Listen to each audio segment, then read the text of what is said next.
Aït Abdesselam, je suis maître de conférence à l'Université de Lille 1, au CUEP, au Centre Université d'Éducation Permanente. Et avant donc de commencer mon intervention, simplement vous dire que je suis moi-même issue du milieu de la formation il y a quelque temps déjà.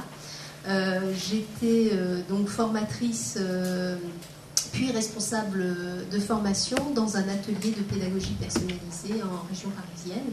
Et c'est donc confrontée à l'activité, à l'acte pédagogique que je me suis moi-même intéressée à cette notion de rapport au savoir, dans la mesure où j'étais confrontée moi-même à ce type de public.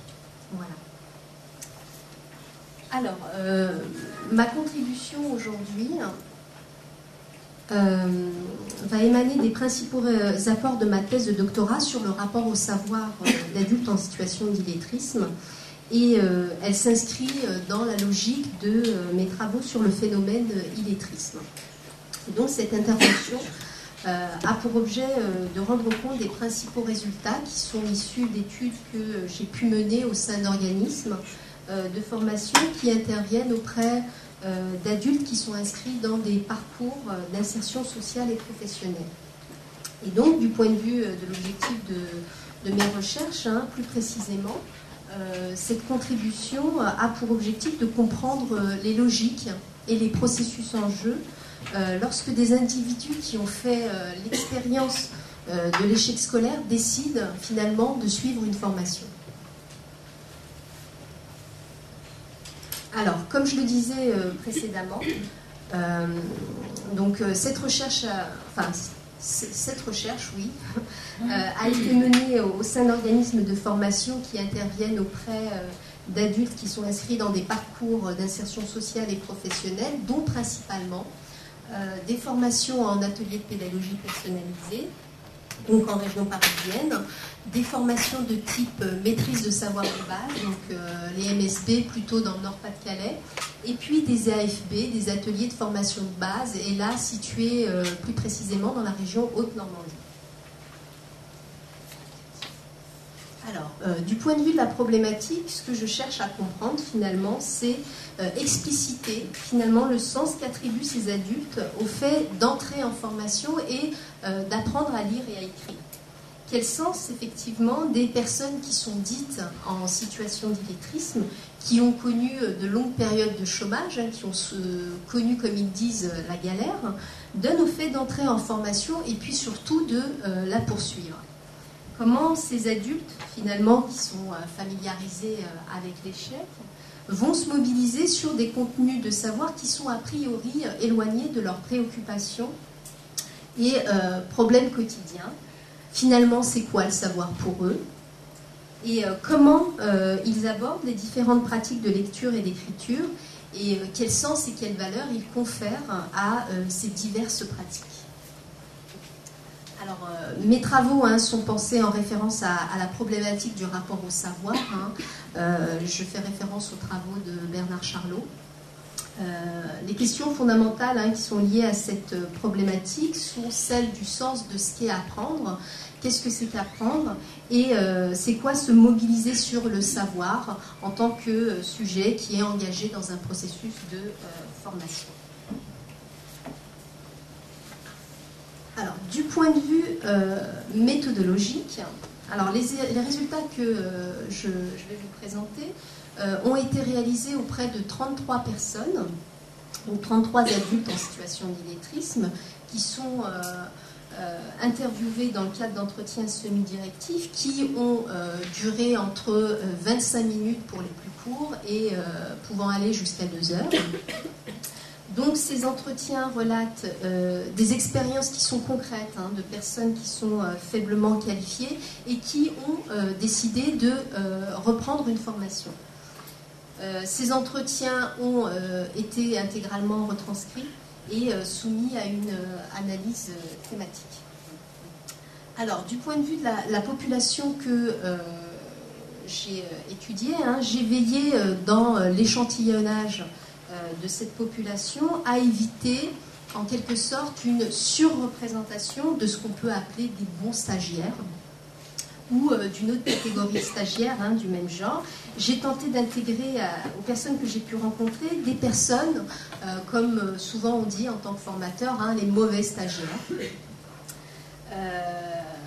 Et donc la population enquêtée est donc de niveau infra 5. C'est un échantillon donc de 17 hommes et de 16 femmes, parmi lesquels donc 5 inactifs, 15 demandeurs d'emploi, dont à l'époque 5 érénistes, 13 salariés, dont une dame de service, une ATSEM, alors un agent territorial spécialisé des écoles maternelles, ce sont les personnes qui s'occupent des enfants,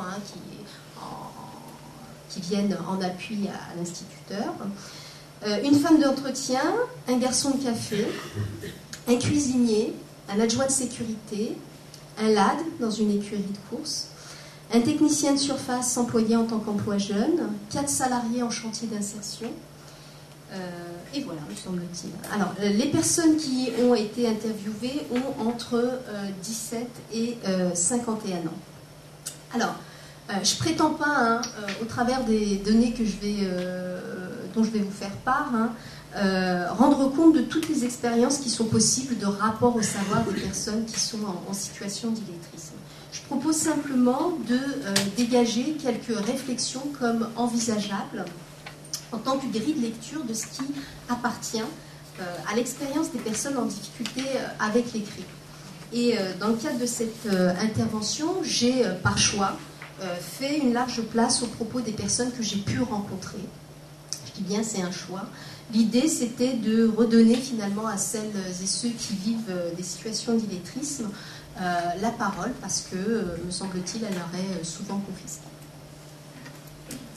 Alors, du point de vue des principaux résultats, ce qu'on peut dire.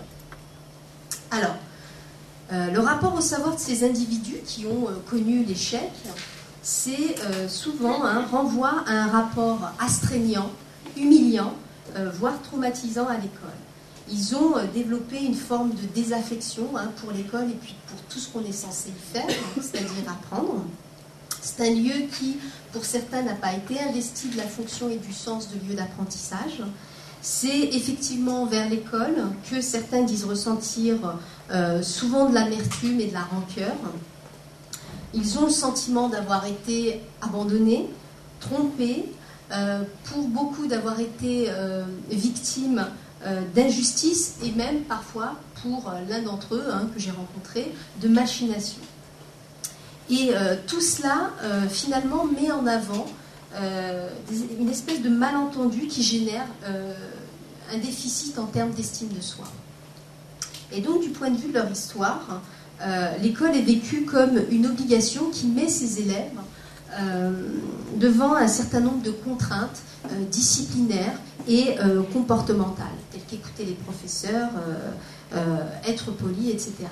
Et à titre d'exemple, à titre d'illustration, les propos de Karima qui dit, je cite, « J'ai décidé de ne plus aller à l'école. Je suis sortie de l'école, j'en pouvais plus. J'en avais marre de tout le monde. Je voulais voir personne. Pour moi, me lever le matin et aller à l'école, c'était vraiment une corvée. » Ou encore les propos de Bruno qui nous dit, je cite, « On était obligés. Et l'école, moi, je n'aimais pas trop. J'étais obligée d'y aller parce qu'il fallait que j'y aille pour apprendre. Après, bon, à un certain âge, ça ne me disait plus rien. Après, ils m'ont envoyé au perfectionnement. J'ai fait ma 6e, ma 5e, et il n'y avait pas un collège général. C'est spécial, c'est l'AES. C'est une école spécialisée pour ceux qui sont en retard, en français, en maths, en langage. » Ou bien les propos d'Albertino qui nous dit, je cite, « Mon parcours scolaire après, ça a été une catastrophe. » Je continue sur ma lancée. Pour Olivier qui nous dit, je cite, « Ça a commencé à me prendre la tête, l'école pour handicapés. C'est pour les handicapés, ceux qui ont du mal à monter dans la tête. Ceux qui n'arrivent pas à lire, à suivre. Moi, j'étais normale, ça me faisait mal au cœur. Je crois, dans un sens, j'étais mal à l'aise là-dedans, parce que tu avais tout le monde qui, il faut dire que là-dedans, c'était des cas mentaux, des cas sociaux. C'était des mecs qui leur manque une case dans la tête. Moi, c'était carrément autre chose. C'est vrai, moi, j'étais là-bas pour autre chose. C'était au niveau d'orthographe. Tandis que c'était pas parce qu'ils n'avaient pas appris, ils étaient mentalement un peu dérangés. » Et enfin, les propos d'un autre Olivier. « Après, j'ai fait un apprentissage en menuiserie qui a duré 2 ans. En fait, la menuiserie, La menuiserie, ça me plaisait, mais j'ai eu un prof après qui m'a dégoûtée, quoi. C'était un raciste de première, un gros facho. Et lui, c'était franchement le terme, excusez-moi, mais c'était un vrai fils de ce type-là. Les étrangers dans la classe, il les a tous virés dès le début. Et puis, il employait des termes vraiment fascistes. Tout ce qui n'est pas de chez nous, ça dégage. Il l'a dit. Moi, plusieurs fois, il a voulu me foutre dehors. Et donc, malgré les propos qui semblent a priori virulents, les différents propos qu'on a pu entendre, malgré tout cela, l'image conférée à l'école n'est pas uniquement négative. L'école est vécue comme un lieu de socialisation par un bon nombre d'entre eux. Elle est vécue davantage sur un registre relationnel plus que sur un registre intellectuel. À ce titre, donc Nicolas qui nous dit, je cite, « En primaire, j'étais déjà un peu chahuteur, et à partir du collège, c'est même pas la peine. Après, avec les copains, on chahutait, on perturbait les cours. En plus de ça, je ne travaillais pas. Bon, encore si j'étais perturbateur et que je travaillais à côté. Mais j'étais perturbateur et je ne travaillais pas à côté. J'aimais faire des bêtises, j'en garde un bon souvenir, surtout que j'allais à l'école, c'était pas pour seulement apprendre, c'était aussi pour voir les amis, passer un petit peu le temps, quoi. Non, c'était pas du tout pour apprendre, c'était pour voir mes amis, faire des connaissances pour les heures de récréation, de cantine, c'est tout. » Et donc, réduire l'expérience scolaire de ces personnes aux seules relations qu'ils ont tissées à l'école, ce serait honnêtement réducteur. Même si effectivement beaucoup ont gardé une image négative de l'école, ils éprouvent aujourd'hui véritablement de l'intérêt à apprendre.